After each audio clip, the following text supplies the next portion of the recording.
नमस्कार मित्रांनो, तुमच्या सर्वांचं स्वागत आहे आपल्या YouTube चॅनलमध्ये, ज्याचं नाव आहे दीपक रॉक्स। तर मी गेल्या 2 दिवसाखाली हॉटेल भाग्यश्रीच्या मारहाणीचा व्हिडिओ सोशल मीडियावर अपलोड केला होता माझ्या YouTube चॅनलवर।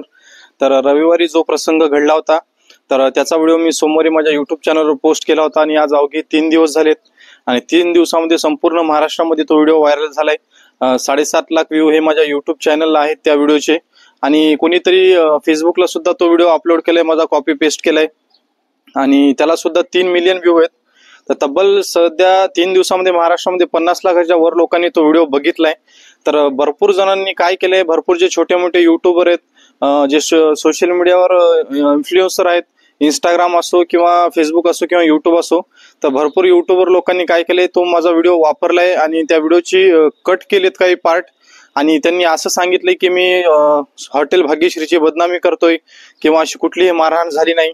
तर त्या सगळ्यांना मी एकच सांगतो की जर तुम्हाला खरं माहिती नसेल त्या दिवशी नेमकं घडलं काय होतं, तर तुम्ही विनाकारण माझ्या व्हिडिओची दिशाभूल करून माझं नाव बदनाम करू नका की मी पैशासाठी केले। बरेच जणांचे मला कमेंट आहेत की मी पैशासाठी वगैरे केलंय किंवा कुठल्या तरी हॉटेलवाल्याचे पैसे घेतलेत।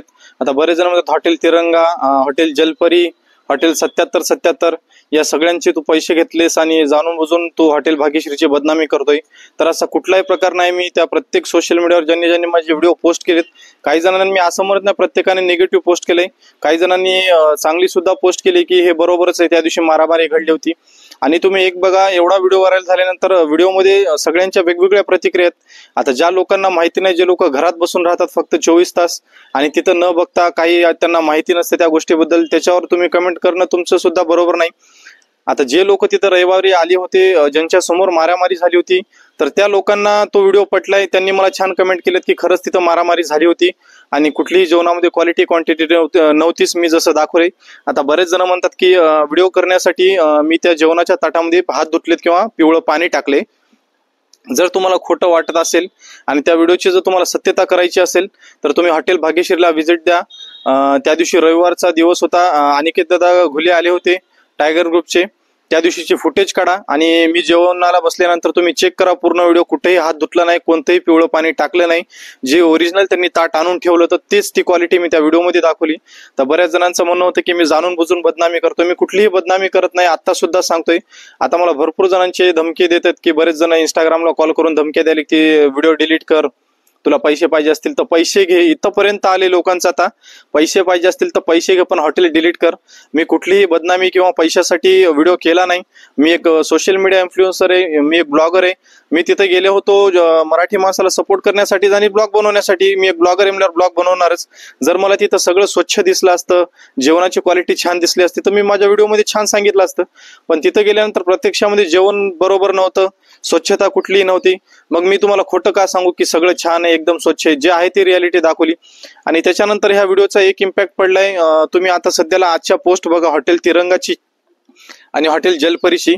आजपर्यंत त्यांनी हायजीनचा कधी प्रश्न निर्माण केला नव्हता, कधी बोलले नव्हते स्वच्छतेवर, पण आज हॉटेल तिरंगावाल्याने ह्याच व्हिडिओची धासकी घेऊन, ह्याच व्हिडिओची त्याला भीती वाटून त्याने कदाचित आपला व्हिडिओ बघितला असेल, त्याच्यामुळे त्यांना आज स्वच्छता केलेली, त्याच्या हॉटेलची मच्छर आपले काय माशा बसू नये म्हणून फवारणी केली, असा काहीतरी व्हिडिओ पोस्ट केलाय हॉटेल तिरंगावाल्याने।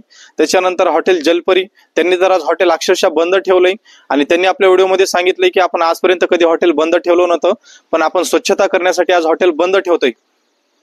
तर हे आपल्या व्हिडिओचा कुठेतरी इम्पॅक्ट आहे की प्रत्येक हॉटेल चालकाने स्वच्छता ठेवलीच पाहिजे आणि खरंच ते स्वच्छता ठेवली पाहिजे।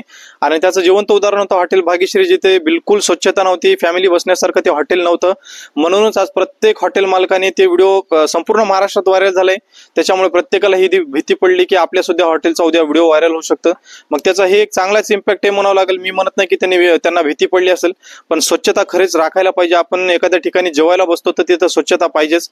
बऱ्याच जणांचे मी त्या लोकांकडे लक्ष देत नाही जे रिकाम टेकडे घरात बसून कमेंट करायलेत, जे स्वतःहून तिथं अनुभव घेऊन आले, तिथल्या जेवणाची क्वालिटी बघितली।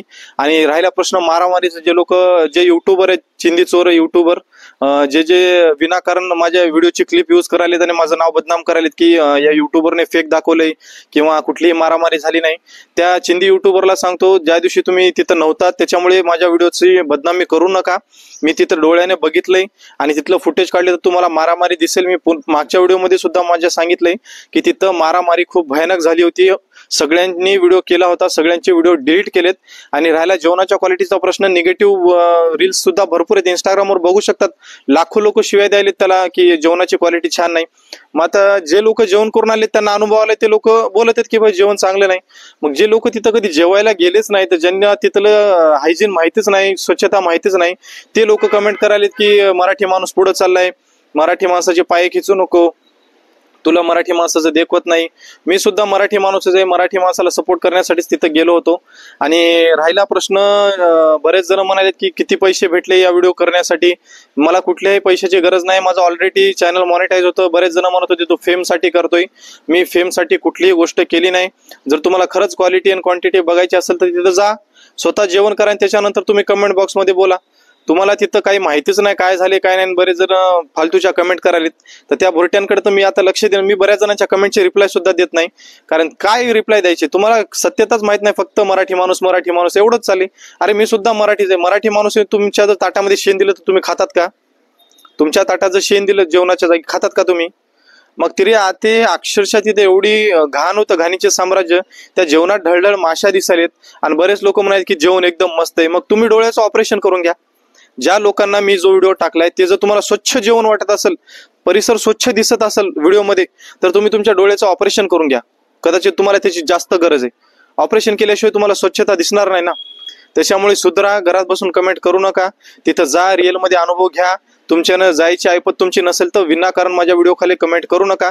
आणि जे युट्यूबवाले माझा व्हिडिओ कट करायलेत आणि थोडासा पाठ घेऊन माझी जी बदनामी करायलेत, माझ्या व्हिडिओची जी दिशाभूल करायलेत, त्यांना सुद्धा हात जोडून विनंती आहे, माझ्या व्हिडिओची बदनामी करू नका. तर त्या युट्यूबर लोकांच्या कमेंट बॉक्समध्ये मी कमेंट सुद्धा केलेली आहे की तुम्हाला जर खरं माहिती नसेल तर विनाकारण व्हिडिओ व्हायरल करून काहीतरी निगेटिव्ह कमेंट करू नका, माझ्या व्हिडिओला दिशाभूल वेगळी देऊ नका. तर हेच माझं सांगणं होतं या व्हिडिओच्या माध्यमातून की व्हिडिओची सत्यता अगोदर तुम्ही तपासा, त्याच्यानंतरच कुठल्याही व्हिडिओला तुम्ही ट्रोल करत चला. तर ज्यांना व्हिडिओ आवडला असेल हा सुद्धा, तर नक्की व्हिडिओला लाईक करा आणि तुमच्या जे काही प्रतिक्रिया असतील त्या कमेंट बॉक्समध्ये कळवा. आणि ज्यांनी अजून आपल्या चॅनलला सबस्क्राईब केलेलं नाही त्यांनी नक्की चॅनलला सबस्क्राईब करा आणि आपल्या मराठी युट्यूबर लोकांना सपोर्ट करत चला. तर भेटूयात मग आपण तोपर्यंत पुढच्या ब्लॉगमध्ये. तोपर्यंत सगळ्यांना जय महाराष्ट्र.